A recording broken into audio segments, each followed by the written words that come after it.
How many times have you done something in your life and you've thought about how much you wish you'd started doing it sooner? How much better off your life would be today if you just started doing this one thing 10 years ago? Have a think. Oh yeah, the list goes on. Well, I just hope your list is smaller than mine, because here are just 10 of the many things that I wish I started doing much sooner. Kicking off with number 1, and you all know this one's coming, so I'm getting it out the way first. That's right, my hair. More specifically, growing it out. Now, I know what you're thinking. Just because this is something I wish I started doing sooner doesn't mean it's going to appeal to the rest of us. Well, you just don't know that until you've tried it. And let's face it, most of us haven't tried it. So if you're a dude that's watching this video and you've never had a longer hairstyle, just try it. I've said it before and I'll say it again. Every guy should try rocking a longer hairstyle at least once in their life. Now, it's a lengthy journey. No one knows this better than me. I've been trying to grow my hair for 15 years. That's almost half my life. But as soon as that puffy, unmanageable stage would start to settle in, I'd get it cut because it just looked and felt ridiculous. I convinced myself that my hair was just going to carry on growing sideways forever. But because long hair just looked so damn cool, I'd always end up trying to grow it out again after a year or two, and usually after watching some superhero movie. But just like before, I'd hit that first awkward hurdle and the cycle would continue. Until my most recent attempt, where I feel like I've finally pushed through that first awkward stage. And now I'm left thinking, how majestic would this baby mane be today if I just powered through much sooner? Number 2 is to take better care of my skin. I've always made somewhat of an effort to take care of my skin, but up until my late 20s, this was nothing more than using a generic face wash and moisturizer in the evening before bed, and again when I wake up. 2 products. And when they were running low, I would just go out and buy whatever 2 products were the cheapest at the time, without paying any consideration to the ingredients. Now, of course, this is better than doing nothing, and is more than what most dudes do. And because most dudes don't do this, I even began to wonder myself if what I was doing was actually making a difference. This resulted in me becoming lazy with it for quite a few years, until I had a bit of a moment, an encounter with myself in the mirror. I'm really starting to look my age, and I hated it. So it was time to step it up. So I did some research into what products did what and what benefits these would bring. And before too long, I'd put together a pretty solid skincare routine, made up of just 5 different products, all working together to keep me looking and feeling fabulous. Now, if you would like to know a little bit more about my skincare routine and how you can apply some very easy steps to your day to supercharge the skin on the handsome face of yours, then check out this video where I talk about just that. On to number 3, to take better care of my teeth. And before you jump to assumptions, oral hygiene has never been a problem. Now, the issues that I've had over the years have been the result of 2 things. The first being the fear of going to the dentist, and the second being a very frustrating habit of mine, and one for the most part I just can't control because I do it in my sleep, and that is grinding my teeth.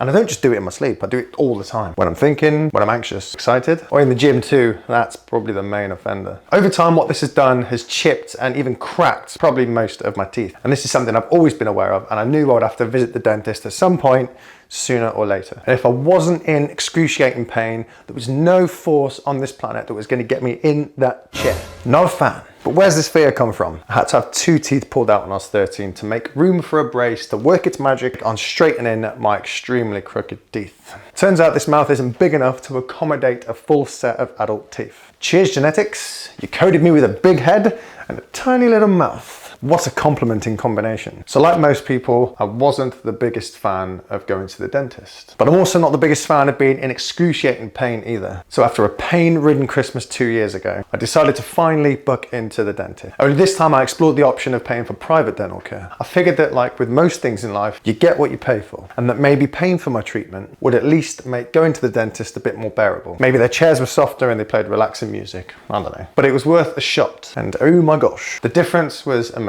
Well worth the extra cost. I've had fill-ins, a root canal, a crown, and more with no pain, no discomfort. They even give me a little wedge to keep my mouth open so I don't have to work my already overworked jaw muscles to keep this tiny mouth open. Now, believe it or not, that was probably the biggest selling point for me, because I asked for something to help me keep my mouth open with other dentists, and they just, nope. Great. Honestly, if you hate going to the dentist, do some research, shop around, speak to people, because honestly, going private just might be one of the best things that you ever do. 4th on the list, one of the most underrated things each and every one of us should be doing every single day, or at least before you start your day, and that is to stretch. Now, there's a time where we feel like we can get away with not stretching or warming up our bodies in any way before participating in physical activity. Resistance training being the prime example. I started hitting the gym about 10 years ago, and for most of that 10 years, it was all about the aesthetics. Lifting weights to look good. I didn't care about mobility or flexibility. If I'm in the gym, I'm there to destroy whatever body part I've allocated to that session. Well, over time, that's exactly what I've done. Now, I've never had an injury as a result of lifting weights or training in any way. Never been one to ego lift. I've always trained smart, or at least I thought I was training smart. And sure, I've developed the odd niggle here and there, but fast forward 10 years, and I can't remember the last time that I woke up pain-free. My lower back, my neck, my shoulders, all in constant pain due to muscle imbalances thanks to overcompensation due to a serious lack of mobility, which all could have been avoided if I'd just taken a little time every day to stretch and work on my mobility. Lockdown 3.0 was going to be my time to fix myself. I've told myself that I'm not going to go back to the gym to lift weights until I can wake up every day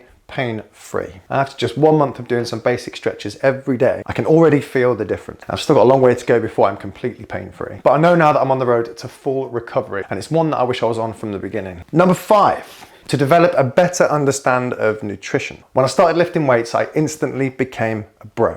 My eating became super regimented. I ate porridge and eggs for breakfast and chicken and broccoli with boiled rice throughout the rest of the day. Can't forget that essential post-workout shake. You know, the one that magically bypasses your digestive system through the anabolic window directly into the muscle that you just trained. What? That one. You all know that dude. You're probably that dude. I'm here to tell you that you really don't have to be. Now, I very quickly adapted to this lifestyle because everybody around me in the gym was doing it, and some of them for years. And that's because, like me, we hadn't put in the time to do the research ourselves, to study and understand how the human body works, to convert what we put in our mouth to what we move in the gym and how we feel. Sure, eating like a bro works. You're going to build muscle, you're going to get shredded, but you're going to be miserable if you're being overly strict on what you can and cannot eat. Maybe not first, maybe not for a month or two, but you'll get to a point where you will fall off that train and you'll find it so hard to get back on again. And the guilt, that's probably the worst bit. Once you learn that you do not need 1,000,000 grams of protein every day to build muscle, and that a calorie is a calorie, and it's those in versus those out, for the most part, will result in how you look, feel, and perform. And once you understand that, your life will be noticeably more enjoyable. Number 6 is to live below my means. Now, what I mean by this is to consistently spend less money than what I earn. Now, it's very easy to fall into the habit of earn more, spend more, which is exactly what I did for most of my life. Up until just a few years ago, actually. It's easily done. Think about it. What is the number one thing that motivates us to work harder? To have a better lifestyle, to be able to afford nicer things, which is achieved by having more what? Money. Now, there are times where even now I will spend most, if not all, of what I make in a given month because of things like special occasions, or I might want to take a little bit of time off work to catch up with my personal life or to regain mental stability. But where these would have often come with limitations due to not having as much disposable income as I'd have liked to, I can now embrace these moments without having to prep months ahead of time to ensure that I'm not faced with stresses over money, which can often take away from these much needed occasions. Now, I'm not saying you shouldn't live from payday to payday. I know that most of us do this and can still live a very happy, stress-free life. And as long as you're not living above your means and consistently accumulating debt, you'll be fine. But since I started living below mine, my life has become easier and much less stressful, as I'm now left with more disposable income, which can be used as a buffer or if anything was to go wrong, or if I want to take a few weeks off work. Now, I often remind myself that just because I can afford something, it doesn't necessarily mean I should spend on it. Every time I come to spend some money,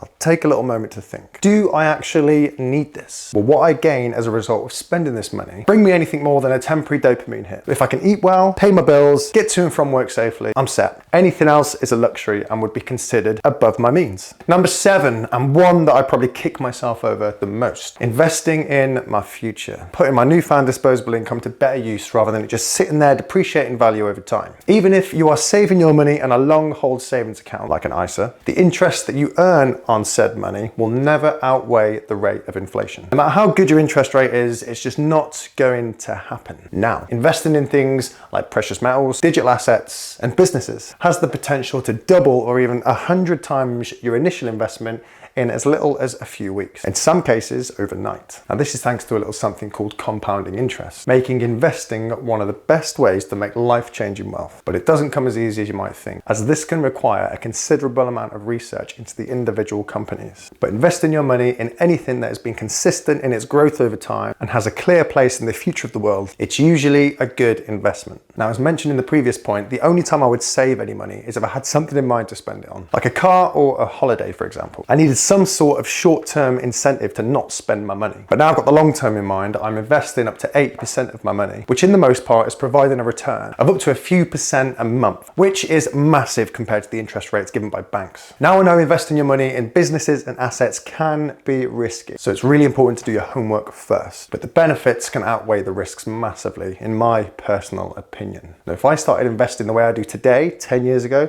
I have no doubts that by now, I'd be a millionaire. Now, I know they say that money doesn't make you happy, but if I had more of it, I would have been able to do number 8 on the list much sooner, which would have made me much happier, I'm sure. And that is to travel more. Now, there are 194 countries in the world, and I can count all the ones that I've visited on both my hands, which is absolutely shocking in the opinion of most, considering how long I've been on this beautiful planet. But until you start traveling and experiencing these new places, you just don't know what you're missing. Now, the only time I've traveled for more than just a few hours for a holiday was back in 2018, and that was to Bali. And it was without a second thought the best 3 weeks of my life. So naturally, I couldn't wait to do something like that again. But by the time I'd saved up the money to go on another big adventure, the pandemic hit, which means I've not been able to travel anywhere since. If only I'd taken a trip like that back in my early 20s. Who knows how much of the world I would have experienced by now. The beautiful places and valuable life lessons I would have encountered by now. Moving on to number 9 before the pandemic blues really kill my vibe, which is to be more organised. Being organised has always been a shortfall for me. Now, this is largely to do with my attention span, which wreaks havoc on my time management. Say I've got somewhere to be for a certain time, which is all the time. I could have hours to kill. So what do we do when we've got time to kill? We find interesting ways to pass that time. Well, what might seem interesting at the time soon loses its appeal. And in my case, I end up just finding something else to get stuck into. After all, free time holds the world of potential. But before I know it, I've started 10 different things,